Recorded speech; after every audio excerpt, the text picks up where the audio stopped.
para uma nova vida. Antes, todos nós, inclusive os irmãos que estão aqui em cima, nós vivíamos no Egito. O Egito aponta para o mundo, para o império das trevas, onde Deus não é o líder. Deus não é o líder do mundo. O mundo jaz no maligno. Então nós fomos resgatados. Você pode dizer um aleluia? Aleluia. Nós fomos resgatados com mão forte, com mão poderosa. O Senhor nos tirou de lá. Então a saída do Egito e a entrada na terra de Canaã simbolizam o novo nascimento. Simbolizam uma nova vida, uma nova experiência, uma nova forma de viver. Lá no Egito tinha um clima, mas lá em Canaã a vida era em abundância. Era uma terra que manava leite e mel. Olha o que diz o texto. Deuteronômio 28, 7. O Senhor... Não, peraí.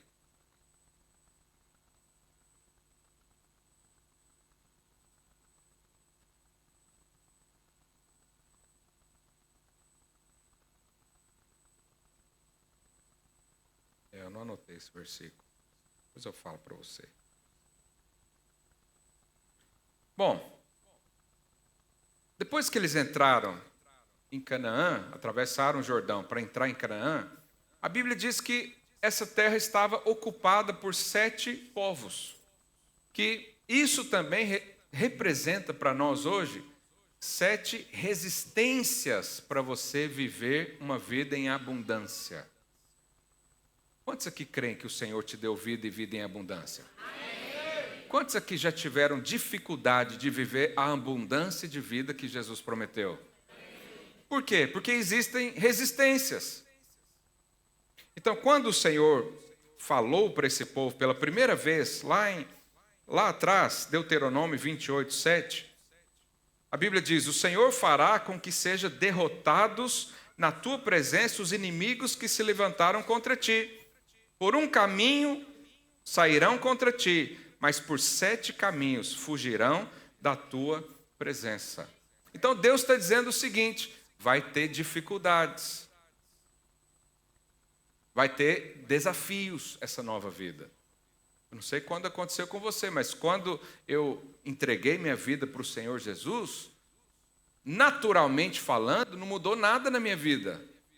Eu continuei com as mesmas tentações, eu continuei com os mesmos paradigmas na mente, eu tive que aprender a como se vive no reino. Eu tive que renovar a mente para aprender a aceitar o que é de Deus e o que não é mais. E isso acontece com todos nós, são as resistências que existem por aí. Então, essa vida em abundância que Deus tem para nós, Ele está dizendo, vai ter lá os inimigos, mas eles vão se levantar contra você e vão fugir. Por quê? Porque Ele mesmo vai vencer os inimigos por nós. Você crê? Você que está aqui? Deus chamou para uma vida em abundância e Ele vai livrar você desses inimigos. Aleluia. 1 Coríntios 10, de 1 a 4, o apóstolo Paulo diz o seguinte: ora, irmãos, não quero que ignoreis que os nossos pais estiveram sob a nuvem, e todos passaram pelo mar, tendo sido todos, o que, irmãos? Batizados assim na nuvem como no mar a respeito a Moisés.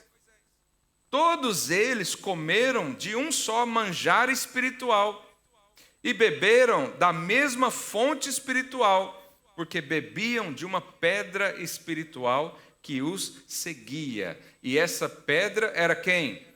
Cristo.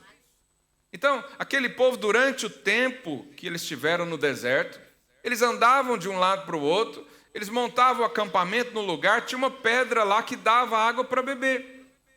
Aí eles levantavam o acampamento, iam para outro lugar, chegava lá, aquela pedra estava lá também para dar alimento. E aqui Paulo está dizendo que é um manjar espiritual, porque não era só uma pedra, era Jesus o tempo todo ali com eles. Então nós estamos hoje na mesma situação. A doutrina que nós seguimos é do Novo Testamento, mas há detalhes dela que estão lá no Velho Testamento. E o Velho Testamento só pode ser compreendido com o Novo Testamento, porque a vida está em Jesus. Mas lá atrás a gente já pode ver Jesus agindo. Nós já podemos ver exemplos de como o inimigo age e de como ele nos rouba, porque Jesus falou, o ladrão está aí, ele veio para roubar, matar e destruir, mas eu vim para que tenha vida em abundância. Jesus de um lado está com a vida em abundância para nós, mas não podemos ignorar que o maligno está do outro lado tentando nos roubar. Você ouve uma palavra aqui no culto, quando sai ali no estacionamento, você pode ser roubado por uma situação. Quantas vezes você está cheio do Espírito, feliz, e de repente vem um problema para derrubar você? Já aconteceu com alguém aqui? Ou foi só comigo? Vocês também aqui? Já? É o inimigo tentando roubar as sementes que foram plantadas no seu coração. Fala para o seu vizinho, não permita-se ser roubado.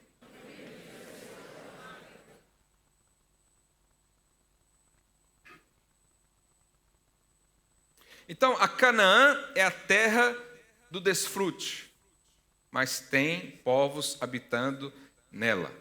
E eu quero, de uma forma bem rápida e didática, falar um pouco sobre cada um desses povos, dos 7.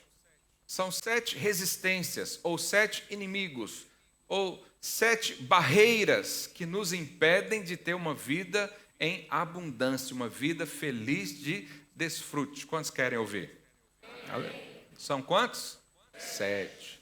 Então vou falar 7. Não fiquei marcando meu tempo, não. Vou chegar até o final. 7. Primeiro, a Bíblia diz então sobre os cananeus.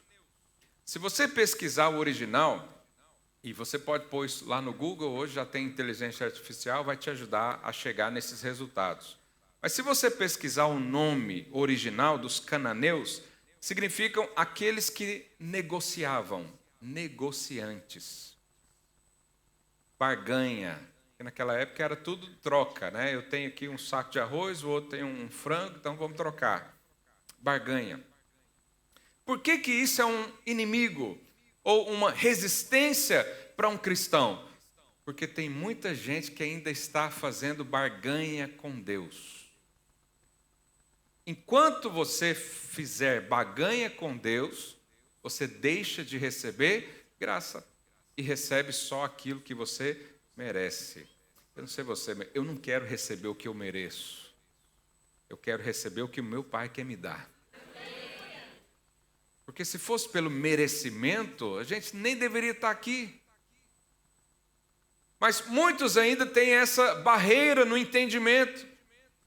A gente vai orar por uma bênção e a pessoa diz, eu não sinto que eu vou ser abençoada hoje. Por que ela sente isso? Porque ela fica olhando para ela. E ela pensa o seguinte, essa semana eu não fiz muita coisa para Deus. Essa semana eu não troquei nada, não trouxe nada para trocar com o Senhor. Não trouxe nada para merecer ser abençoado. Não fiz nada em troca. Porque lá em Heresias 2:3 diz, faça a sua parte e Deus fará dele. Não é? Está escrito isso lá. Em algum lugar por aí. Então, no reino de Deus, o primeiro inimigo, a primeira resistência que nós temos que vencer é a justiça própria. O que é a justiça própria? O que é a justiça? Pagamento dos pecados. Você pode tentar apagá-los, ou você pode crer que Jesus, naquela cruz, pagou por todos eles. Se nós quisermos pagar os nossos pecados, a Bíblia chama então de justiça própria, ou seja, eu quero fazer justiça. Eu quero pegar os mandamentos, obedecer todos eles, chegar lá diante de Deus e falar, Deus está aqui, ó, eu paguei, eu fiz, me dá aí a minha parte. Alguém consegue fazer isso? A Bíblia diz que se alguém disser que não tem pecado, é o quê?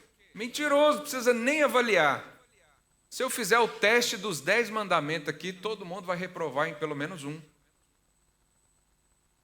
Pelo menos um. Eu fiz, né? Eu acho que umas 2 semanas atrás. Alguém foi aprovado? Não? Ok. E aí Tiago diz que se nós guardarmos todos os mandamentos e tropeçar em um, nós erramos contra todos. Então, eu vou te falar mais uma vez. Deus é rico demais para querer trocar algo com você. E você é pobre demais para conseguir trocar algo com Ele. A única maneira de você ser abençoado é confiar na graça e no favor. Graça e favor.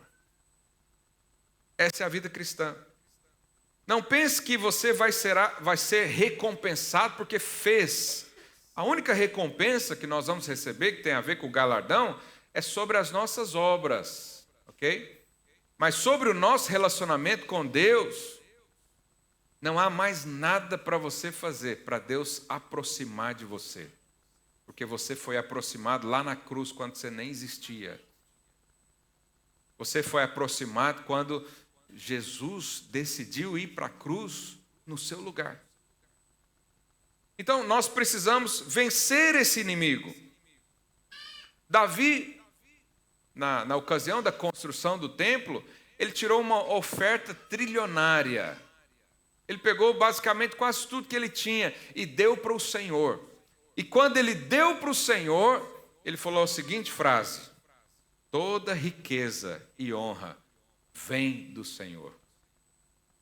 Ele estava dando algo para o Senhor e assumindo que aquilo já era de Deus.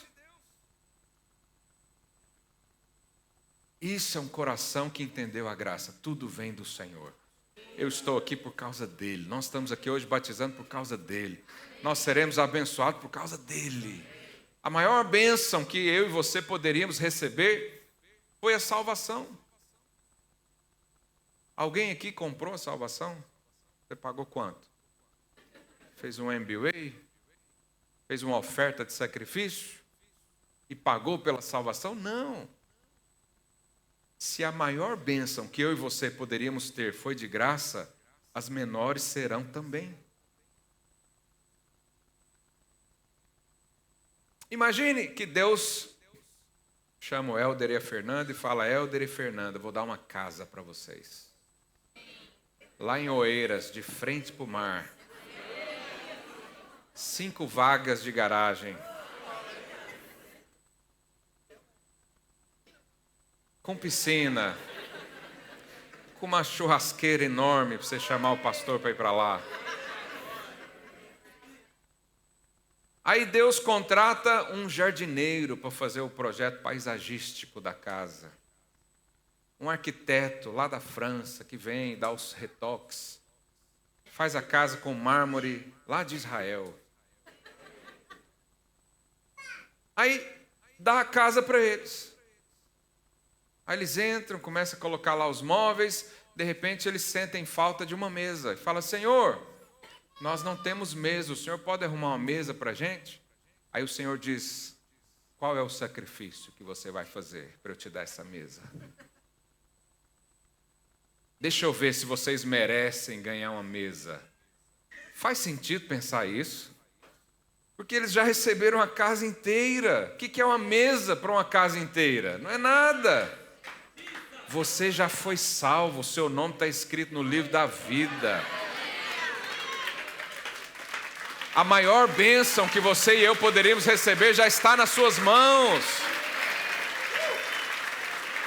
O que são as outras menores agora? Para Deus, nada. Mas tem gente que pensa isso. Não, Deus me deu tudo. Mas tem uns pouquinho aqui que agora eu tenho que merecer. De onde você tirou isso? Se Ele te deu o que era mais caro, as outras coisas virão também. Como? Você vai trocar com Deus? Não, você vai receber pela graça, pelo favor, porque você foi amado. Você sabe, nós precisamos compreender isso. Esses dias eu estava conversando com um irmão de outro ministério, falando sobre a salvação, e ele disse para mim: eu creio que perde a salvação. Você sabe, isso é uma discussão interminável. Não entre. Eu entro porque eu gosto, mas não faça isso. Por quê, irmãos? A sua força, quer ver? Aquele irmão está lá atrás com o menino no colo. Vem aqui, por favor. É, você mesmo. Traz o menino, traz o...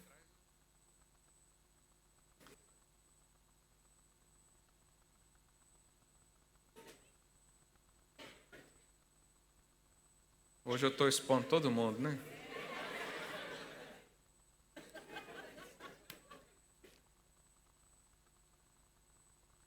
Vamos imaginar que esse aqui... Vamos pensar o seguinte.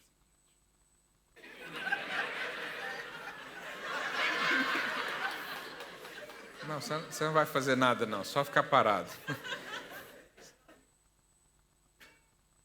Vamos imaginar que Portugal entra em guerra.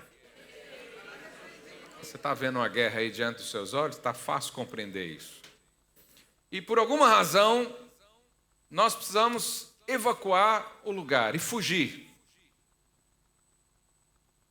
Quem consegue fugir mais rápido?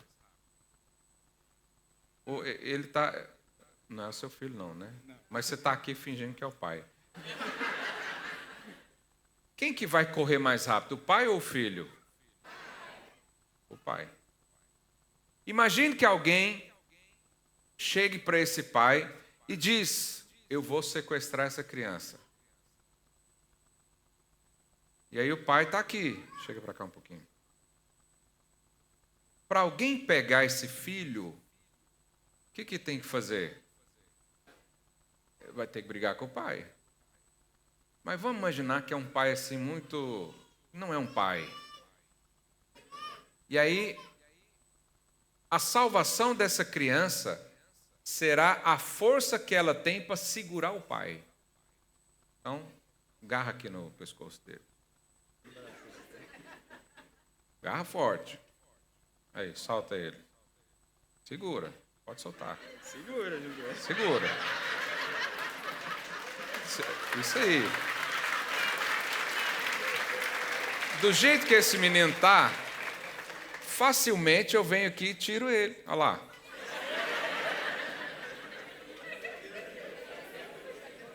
Você tá bom de teatro, hein?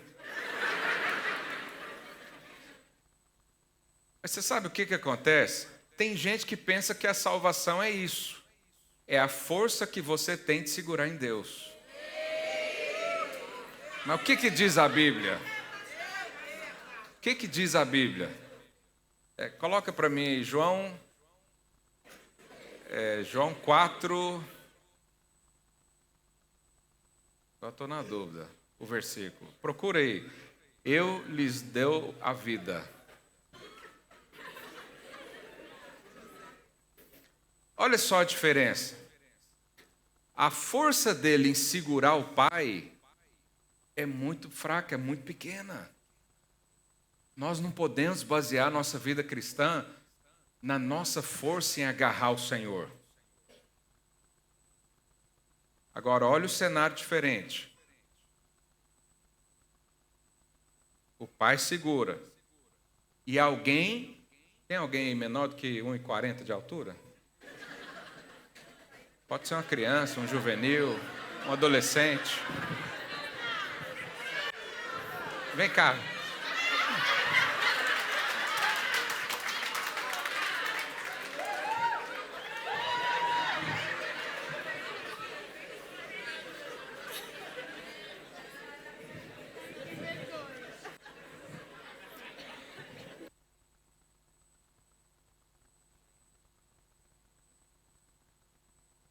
Aí vem a Bruna e diz: eu vou sequestrar esse menino. Chega mais perto aqui. Quais são as chances, olhando assim, superficialmente, quais são as chances da Bruna roubar o menino do pai se o pai está segurando? Agora é o pai que segura. Tem como ela tirar esse menino das mãos dele? Vai lá, tenta lá. Segura, não deixa não, segura. Força. Sobe na cadeira. Obrigado. Olha só.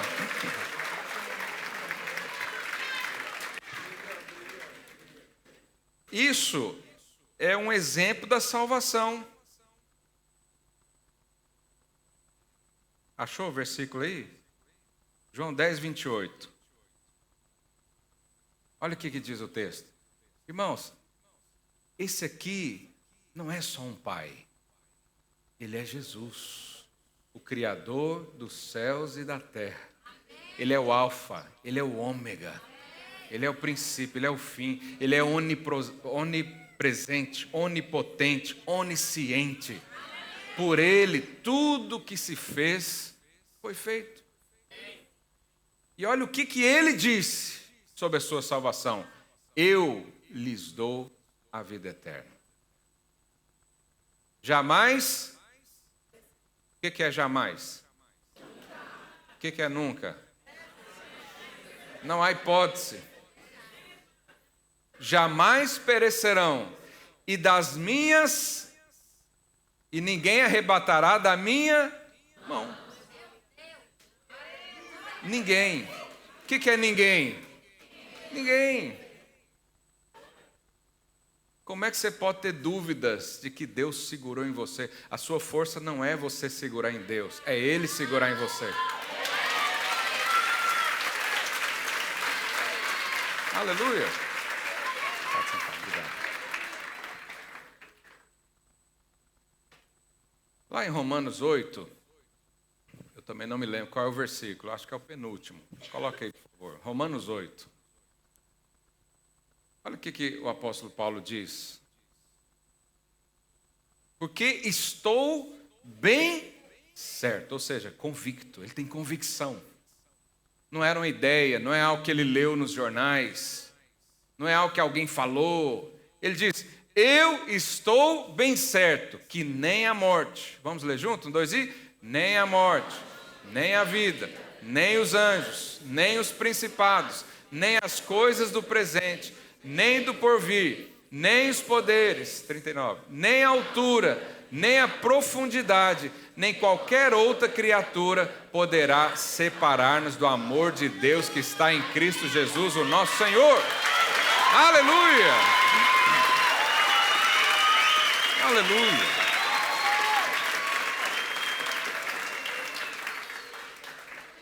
Então, não aceite o pensamento de alguém que vai interferir no relacionamento entre você e Deus, dizendo que você tem que fazer isso, tem que fazer aquilo outro, que Deus agora não se agrade de você, que se você não fizer, você vai ser mandado embora, que tem um anjo lá no céu, é o anjo do lápis e da borracha, né?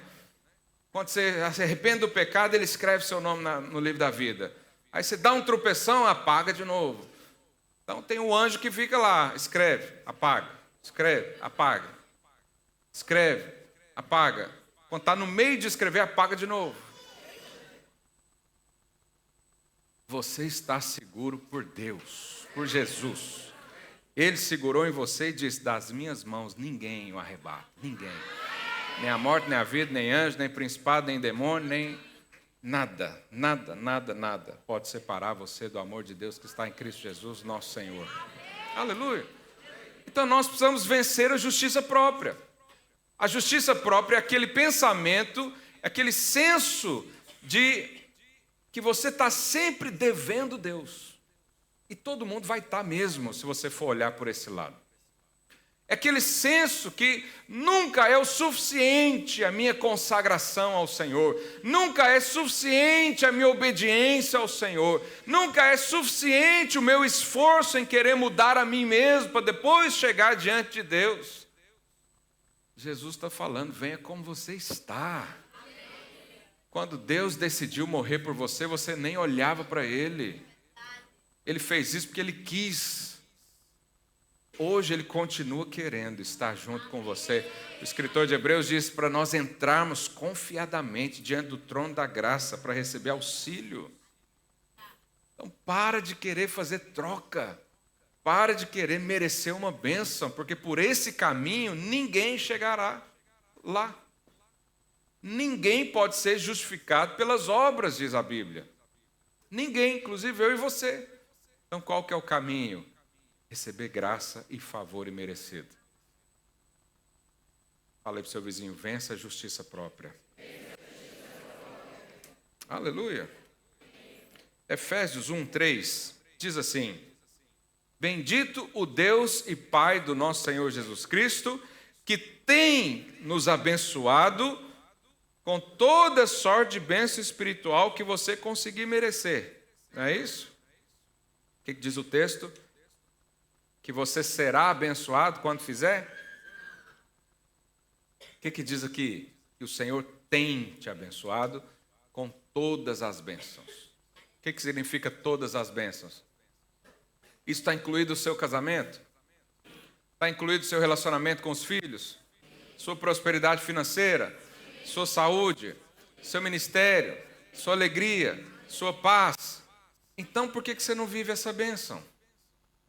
Então por que você está à espera de comprar? De fazer alguma coisa para merecer? Fala aí para o seu irmão, receba de graça.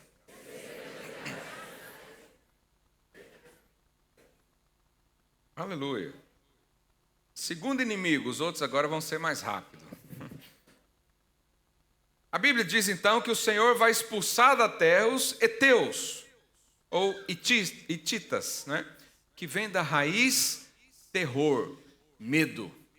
Porque uma coisa tem a ver com a outra. Quando você crê que o Senhor Jesus pagou pelos seus pecados e as suas dívidas com Deus foram quitadas na cruz do Calvário, você recebe graça, e a graça é um amor em pessoa.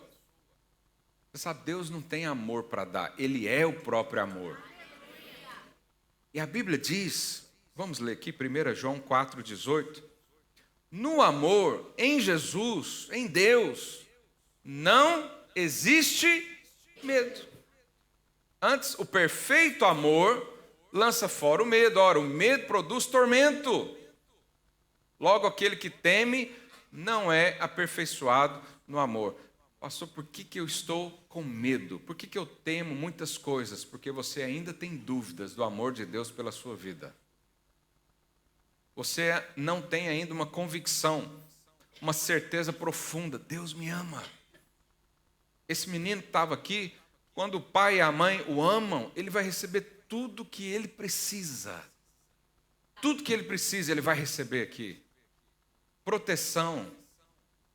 Por que você tem medo? Por que você aceita o medo? O medo é um inimigo que te impede de desfrutar de Canaã. O medo tem que ser vencido. E nós vencemos o medo meditando no amor. Quando você entende que você é amado, não haverá mais medo na sua vida. Quando o medo vem bater na sua porta, você já lembra, eu sou amado de Deus. O que pode dar errado para alguém que é amado por Deus? O que pode ir mal na vida de alguém que o próprio Deus está conduzindo? Quem que pode derrotar quem Deus está ajudando? Quem que pode amaldiçoar quem Deus abençoou primeiro? Então nós precisamos meditar nesse amor. Eu faço isso sempre, todo dia. Não vou falar que todo dia não, mas a maioria dos dias eu acordo e digo, eu sou filho amado de Deus. Vê um problema para mim, eu digo, eu sou filho amado de Deus. Acontece uma coisa que eu não sei resolver, eu sento no sofá, na cadeira ali e falo, eu sou filho amado de Deus. E a Bíblia diz que tudo vai cooperar para o meu bem. Ainda que aparentemente seja mal, ainda que aparentemente alguém me causou um dano, o Senhor vai dar um jeito de transformar aquele dano em bênção. Por quê? Porque eu sou amado.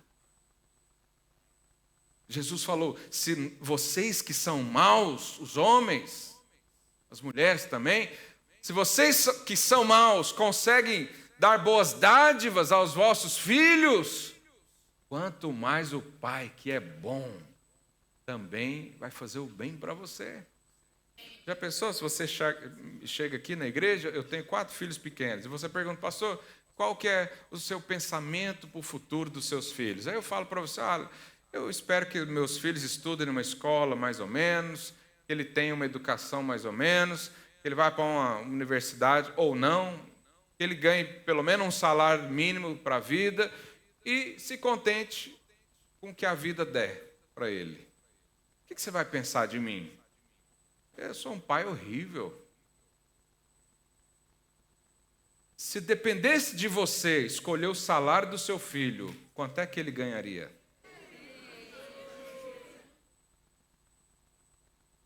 Se dinheiro não fosse problema, aonde o seu filho estudaria?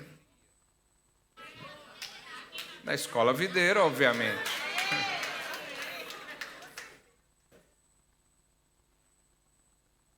Alguém pensa aqui que o seu filho tem que viver uma vida ruim? Mas por que você acha que Deus pensa isso de você? Não, Deus mandou uma doença aqui para mim, porque eu estava muito em rebeldia, e Ele fez isso. Já viu algum pai fazer isso? Pega uma seringa contaminada com um vírus, fala, eu vou pôr um vírus ali no meu filho, porque eu mandei ele dormir, ele não foi dormir, ele vai aprender. Se não é pelo amor, é pela dor. Algum pai faz isso? Fala aí que nós vamos chamar a polícia para você. Mas você acha que Deus faz isso? Você acha que Deus fecha a porta para você? Você acha que Deus põe doença na sua vida? Você acha que Deus manda tribulação para a sua vida? Manda maldição para a sua vida? Não é Deus que faz isso. O diabo é que faz isso. Não faz sentido nenhum você pensar que Jesus morreu numa cruz para te curar e em seguida pôr uma doença em você. Não faz sentido nenhum Deus te abençoar com toda sorte de bênçãos espirituais nas regiões celestiais em Cristo Jesus. E lá na frente ele fala, eu acho que esse rapaz está precisando de uma maldiçãozinha. Vou mandar só uma aqui para ele aprender. Não faz sentido pensar assim. Fala aí para o seu vizinho, lança fora o medo.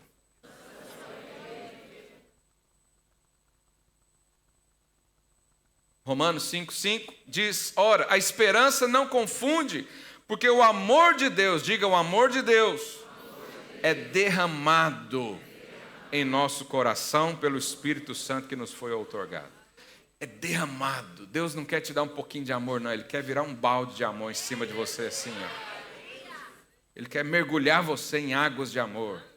Não é pouco amor, não. E Ele faz questão de mostrar que Ele é um Pai apaixonado. Jesus, quando foi batizado, a Bíblia diz que uma voz veio do céu dizendo o quê? Esse é meu filho amado, em quem eu tenho prazer. Jesus só começou o ministério depois de ouvir isso.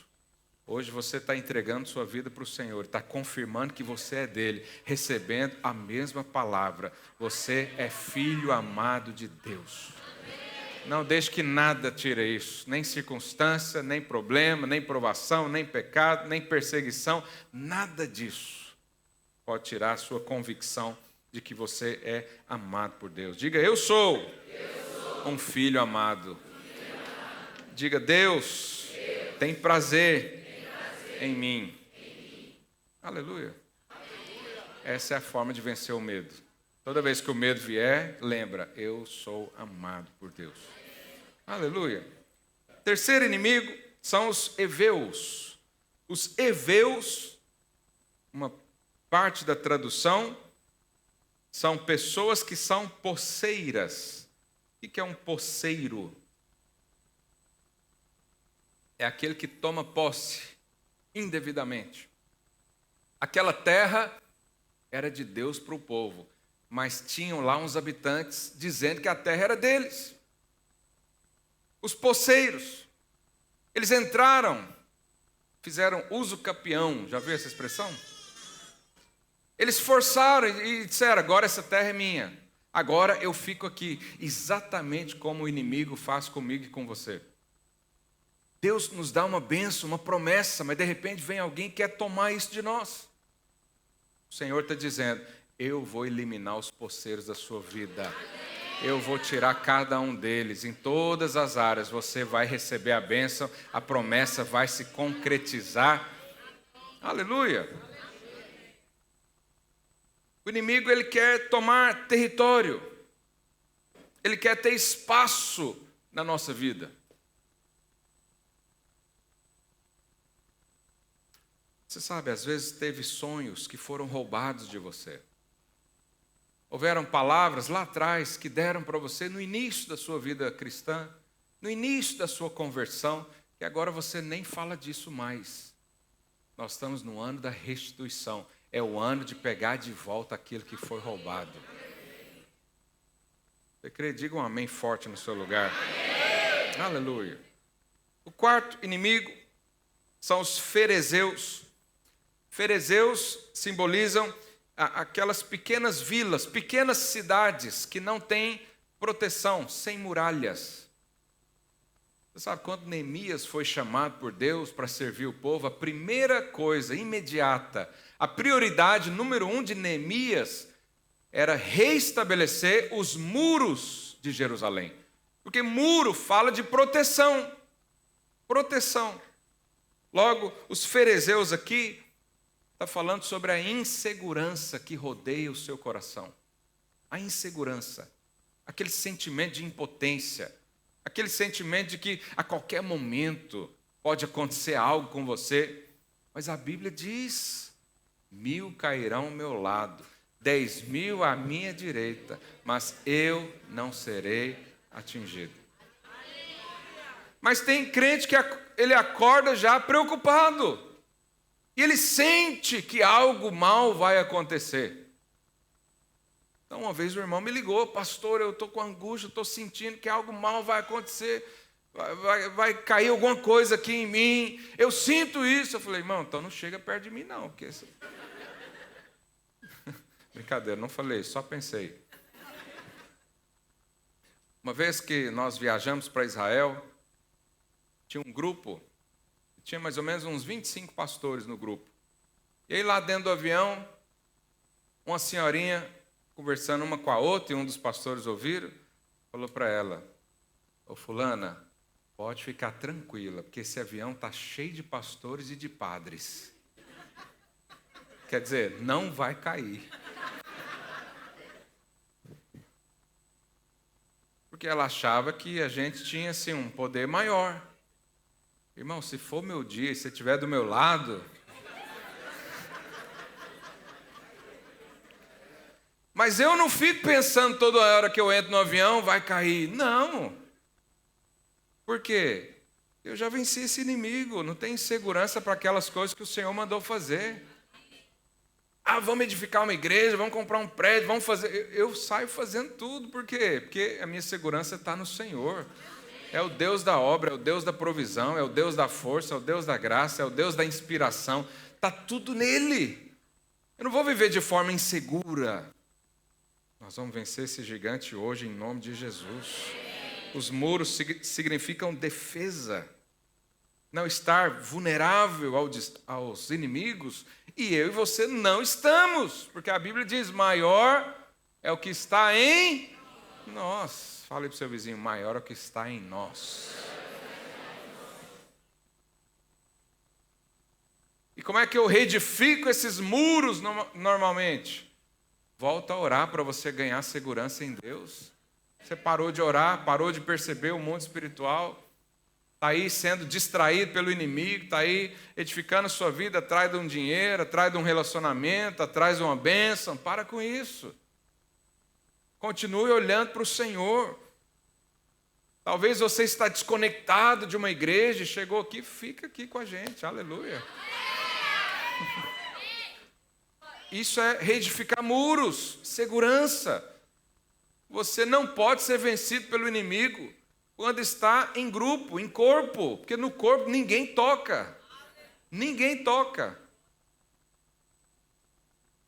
Lembre-se das promessas. O Senhor diz o seguinte: se o Senhor não guardar a cidade, em vão vigiam os sentinelas. Os sentinelas estão lá. O seguro-saúde, se você consegue, o alarme na sua casa, o seguro do carro. Mas se Deus não guardar, nada disso vai guardar você. Qual que é a boa notícia? Deus quer te guardar. Deus está protegendo você. Não há dúvida sobre isso. Aleluia. Quinto inimigo, Girgazeus. Aqui significa o povo que habita em terras molhadas. argilosas, cheias de barro. Isso aqui aponta também para uma coisa que não é sólida. Isso aqui aponta para uma vida, às vezes até meio suja. Isso está falando do quê? De pecado. Os pecados não podem afastar você do Senhor mais, porque o Senhor já fez morada dentro de você. Mas viver uma vida de pecado é um constante sentimento de fraqueza. Sentimento de que eu não consigo sustentar nada, porque parece que eu estou preso ainda que a Bíblia diz que você não é mais escravo do pecado. Ninguém aqui que aceitou Jesus é escravo do pecado, porque o Senhor já venceu isso na cruz. Ah, pastor, por que eu peco? Porque você quer. Ah, não, mas é mais forte do que eu. Não é. Não é. A Bíblia diz para você ser cheio do Espírito. Andar no Espírito. E a Bíblia diz que se você andar no Espírito, jamais vai satisfazer a obra da carne. Gálatas 5,16, coloque aí, por favor. Digo, porém, andai no Espírito e jamais. O que é jamais? Ah, pastor, então eu posso viver sem pecado? Sim. Jamais satisfareis a concupiscência da carne. Hoje mesmo a gente vai orar e você vai vencer esse inimigo. O pecado e a vida natural, e quando eu falo de pecado, eu estou dizendo também sobre pensamentos. A Bíblia diz que o homem natural não consegue discernir as coisas do Espírito, porque ele parece loucura. Então, viver uma vida natural, sem estar cheio do Espírito, sem andar no Espírito, é como tirar você do ringue da fé. A fé é o nosso posicionamento de vitória.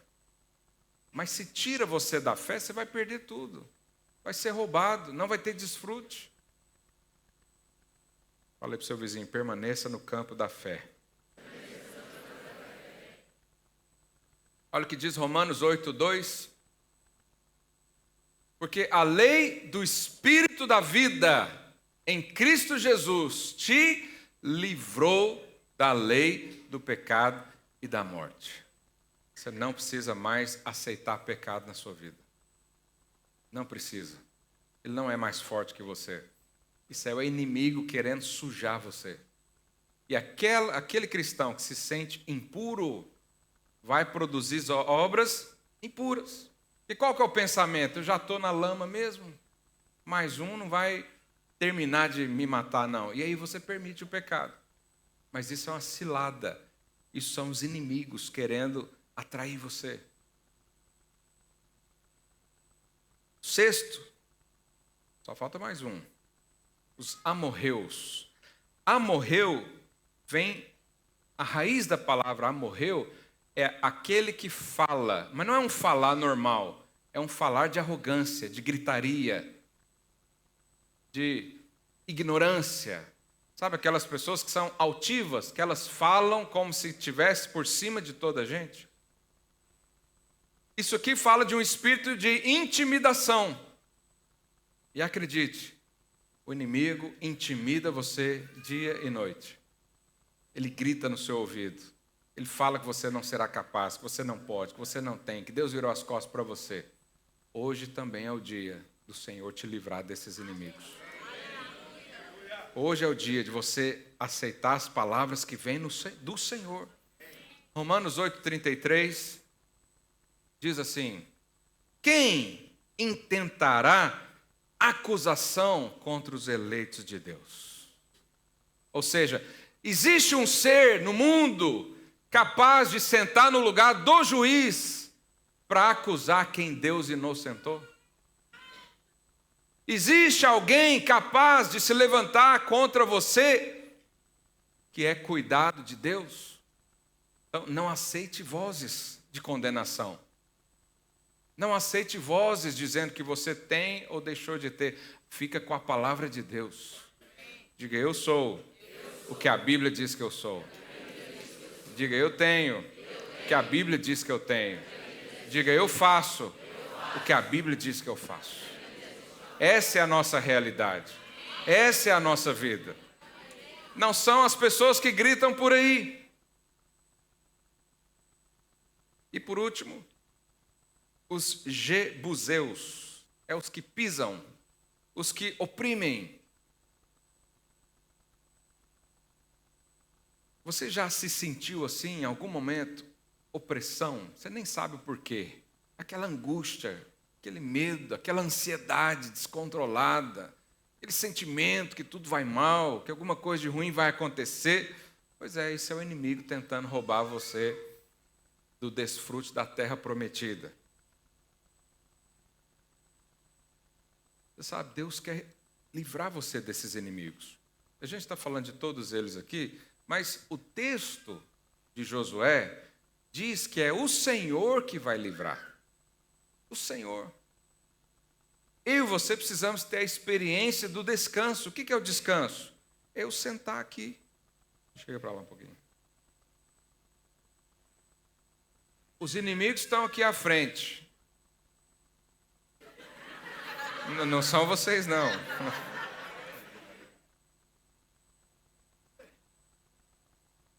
Na ordem de Deus para Josué, quem foi à frente? A Arca da Aliança. A Arca da Aliança no Velho Testamento é o que? Literalmente? Presença de Deus. Deus falou para o povo, pode ficar aí atrás. 1 quilômetro de distância.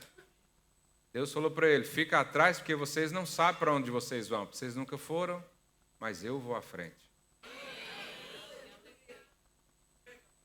Estou pregando. Eu vou à frente. E olha para você ver como o Senhor nos chamou para andar em fé. A Bíblia diz que os sacerdotes que estavam carregando a arca, a gente leu esse texto, depois você lê de novo, acabou meu tempo. Eles tiveram que pisar no Rio Jordão para molhar os pés primeiro.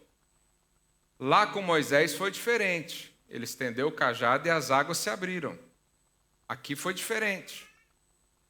Aqui Deus queria mostrar para esse povo o que era andar em fé. Eles falaram, primeiro vocês vão pisar. Depois que você pisar, a água vai parar de um lado. Como era um rio assim, então parou só de um lado. O outro lado diminuiu. Mas só parou depois que eles pisaram. Isso é o quê? Fé. Certeza das coisas que se esperam. Convicção de fatos que não se vê. Talvez você não viu ainda a vitória contra esses 7 inimigos. Mas hoje você pode se levantar aí do seu lugar e falar, o Senhor vai vencer cada um deles. Eles vão sair da minha vida, não há mais espaço para esses inimigos.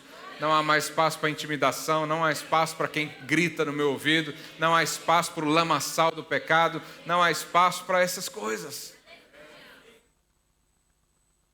É tudo uma questão de fé, é você levantar em ousadia, é você declarar, é você olhar para a sua família como quem tem, olhar para as suas finanças como quem foi abençoado, olhar para o seu ministério como quem foi separado, santificado para isso.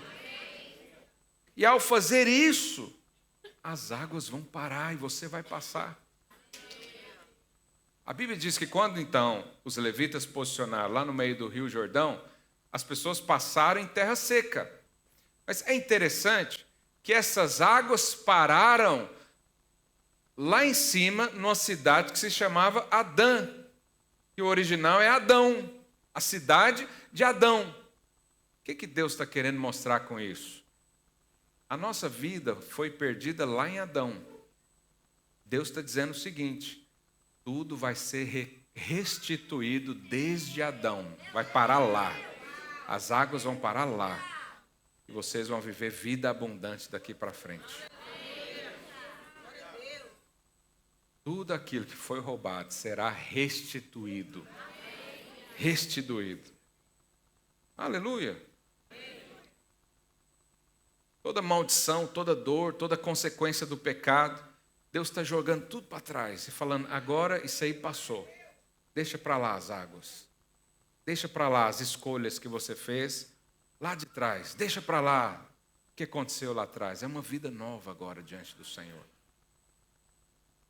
E Hebreus 12, 1 diz assim, portanto, também nós, visto que temos a rodear-nos tão grande nuvem de testemunhas, desembaraçando-nos de todo o peso e pecado que tenazmente nos assedia, corramos com perseverança a carreira que nos está proposta. Aí o versículo 2 ele fala como é que nós vamos correr essa carreira. Olha lá, olhando para trás, olhando firmemente para quem? Para a sua força. Agora vai, agora eu vou fazer esse negócio acontecer.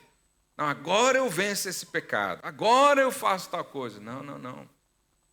Lembra, a arca está lá na frente. Você está seguindo a presença de Deus. Olhando firmemente para o autor e o consumador da fé, Jesus. Hoje, o que nós vamos fazer? Olhar para Jesus. Olhar para Jesus. É interessante que, quando Deus dá essa palavra, lá no início para Josué, ele diz, Josué, no terceiro dia vão acontecer essas coisas. Você já ouviu algo sobre o terceiro dia? O terceiro dia foi o dia da ressurreição de Cristo. Nas semanas de Daniel, da profecia da volta de Cristo, nós estamos na terceira semana, que ele também chama de dias. Nós estamos no terceiro dia. A Bíblia diz que um dia para Deus é como 1000 anos. Se você contar de Cristo para cá, quantos 1000 anos já passaram? Passou 2 e nós estamos no terceiro dia de Deus. Essa palavra é para você. No terceiro dia o Senhor está dizendo, veja as maravilhas que eu vou fazer na sua vida. Cada inimigo caindo por terra. Cada resistência sendo desbaratados. Você pode crer nisso? Fica de pé aí no seu lugar, vamos orar.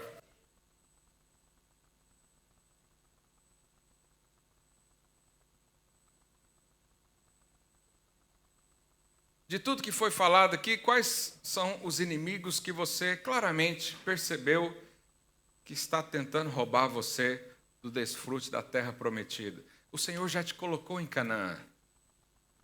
Canaã não foi uma vitória do povo, foi por fé, foi adquirido por fé. Josué e Caleb tiveram fé e creram e viram. Eles viram algo que o Senhor quis dar para eles. Em meio a um monte de dúvidas, pessoas dizendo, ser crente é bom, mas é difícil. A terra é boa, mas tem gigantes. O fruto é abundante, a terra mana leite e mel. Realmente, há uma vida boa com Jesus, mas isso não é para mim.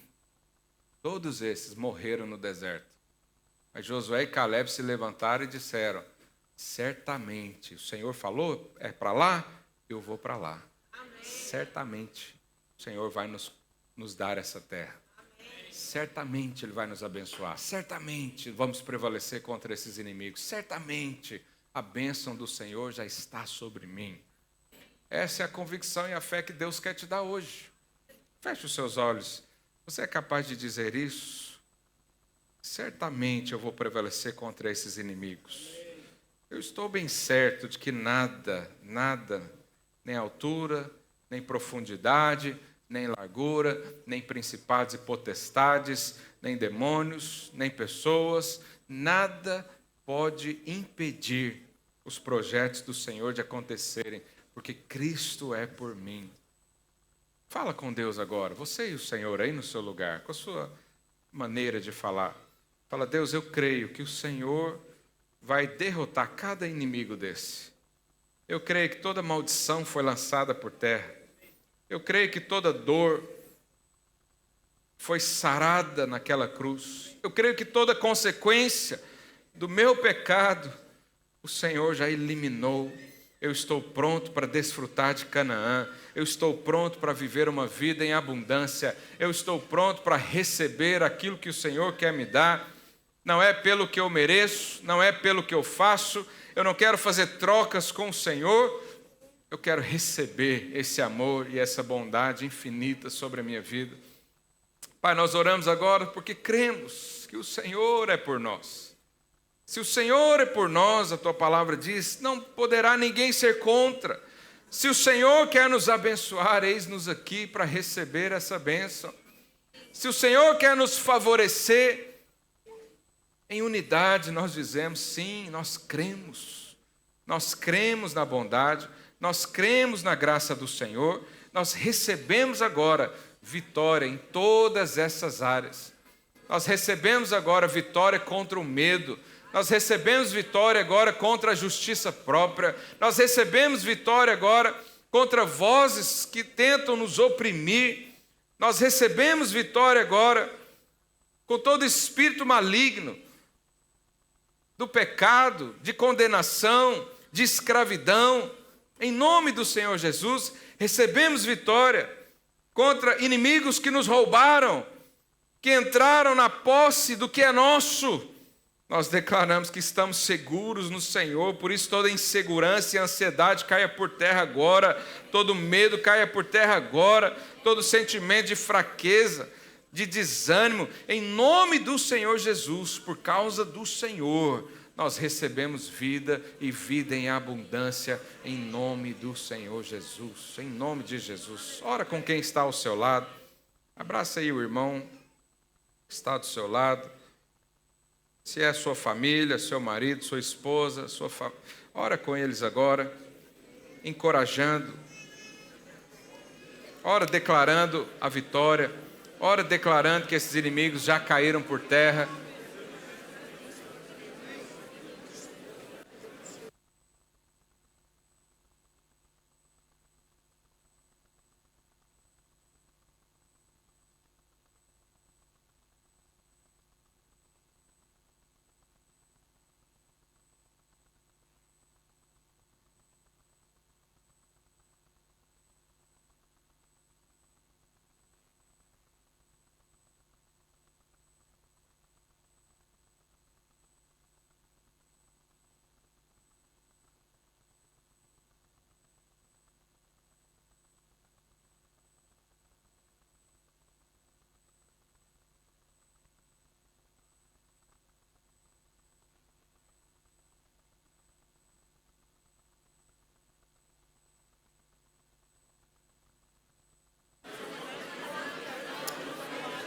Declare em fé que você hoje está pisando nas águas,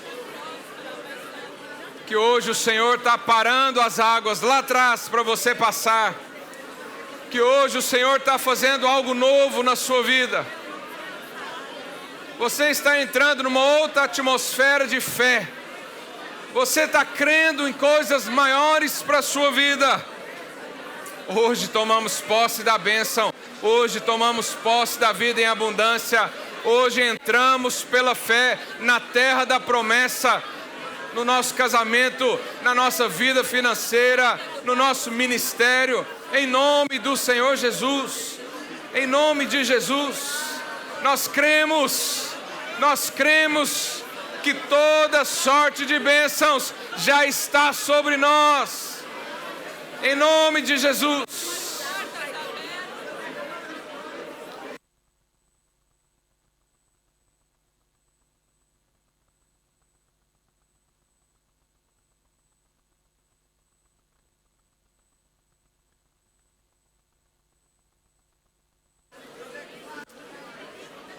Não tenha pressa, declara que hoje mesmo o Senhor tira esses inimigos da sua vida. Hoje mesmo, cada barreira dessa vai cair por terra. Você vai sair desse lugar com a sua fé aumentada, alargada, porque o Senhor quer te abençoar. O Senhor quer mudar essas coisas na sua vida. Oh, Deus.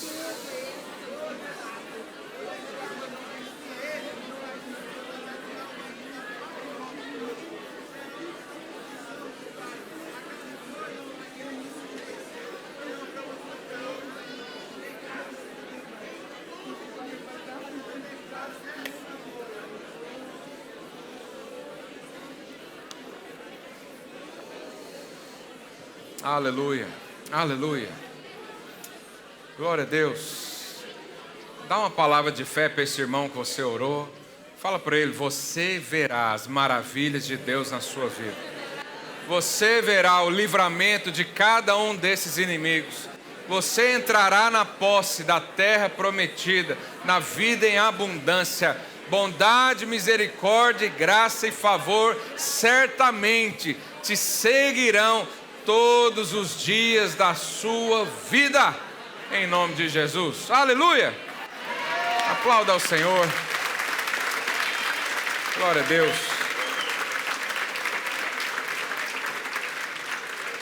Nós queremos orar aqui pelos nossos batizandos. Vou pedir aos irmãos, os homens que estão aqui, vamos tirar essas cadeiras aqui de cima, rapidamente. Me ajuda aí.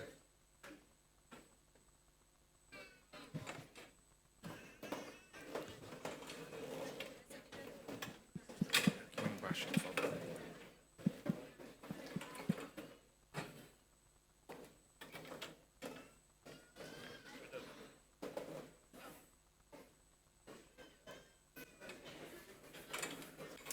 Vamos chegar todo mundo aqui. Quem é mais alto fica atrás. Quem é menos alto fica na frente. Pode atrás dela. Pode apertar um pouquinho. Pra cá só pra fechar.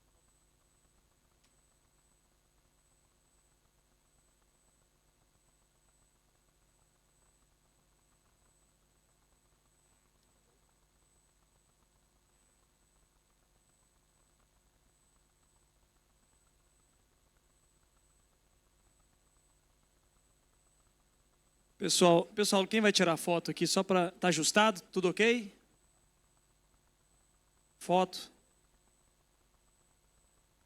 Tem que juntar mais? Junta mais um pouquinho. Cadê os irmãos da mídia para me informar se está bom aí? Ô Mari, tá bom?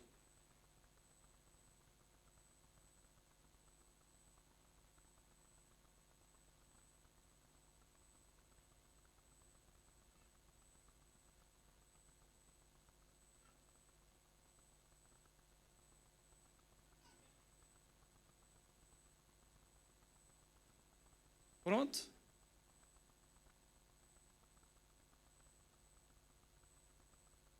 Calma aí, irmãos.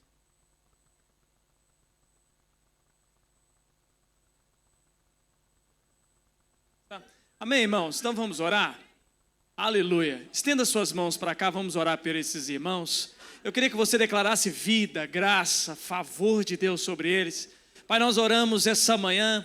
Declaramos que a tua graça e o teu favor são liberados sobre a vida desses irmãos. Hoje é o dia que eles vão participar da transição do império para o reino de Deus, porque eles creem e são batizados. Hoje é um dia de festa nos céus. E essa festa hoje é simbolizada pelas tuas águas. Nós declaramos que eles reinarão em vida, terão dias de graça, dias de favor, dias de abundância, porque a graça do Senhor é liberada sobre eles. Nós guardamos a vida de cada um e declaramos que hoje os céus estão em festa, porque é dia de batizar pessoas em nome de Jesus. Amém. E aplauda o Senhor aí em nome de Jesus.